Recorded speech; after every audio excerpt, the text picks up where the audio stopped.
বসে আছি প্রাচীন বাংলার একটি ঐতিহ্যের পাশে। আপনারা কি এই জিনিসটা চিনতে পারছেন ঠিক? যারা ৯০ দশক পর্যন্ত যাদের স্মৃতির ঝুলিতে প্রচুর পরিমাণে বাংলা সংস্কৃতি স্মৃতিতে রয়েছে, তারা বলতে পারবেন এই যন্ত্রটির নাম। আমি যন্ত্র বলছি, যন্ত্র বললেও ভুল বলা হবে না। এটি একটি পরিবহন, অর্থাৎ তালের ডোঙা। এই তালের ডোঙা সাধারণত বাহন হিসেবে ব্যবহার করা হয়। কৃষক বা জেলে তাদের ছোট বহন কাজের জন্য এই বহন মানে তালের ডোঙাটি ব্যবহার করে থাকে। সাধারণত একটা তাল গাছ থেকে দুটো ডোঙা তৈরি হয়। আর এই যে ডোঙাটি দেখতে পাচ্ছেন, এই ডোঙাটি খুব সম্ভবত তালের ডোঙাকে আরও একটি কাজে ব্যবহার করা হয়। আর সেটি হচ্ছে ধান খেতে বা ক্ষেতে সেচ দেওয়ার কাজে।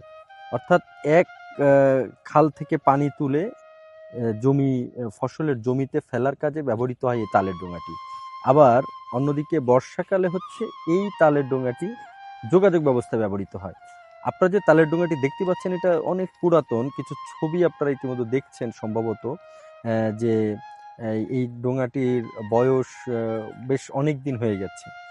এই তালের ডোঙা একসময় কিছু কিছু অঞ্চলের একমাত্র বাহন হিসেবে ব্যবহার করা হতো। আর এই ঐতিহ্যটা হারিয়ে যাচ্ছে আমাদের মাঝ থেকে। আমরা সেই ঐতিহ্যটি এই জনপদ চ্যানেলের মাধ্যমে আপনাদের কাছে তুলে ধরার চেষ্টা করছি।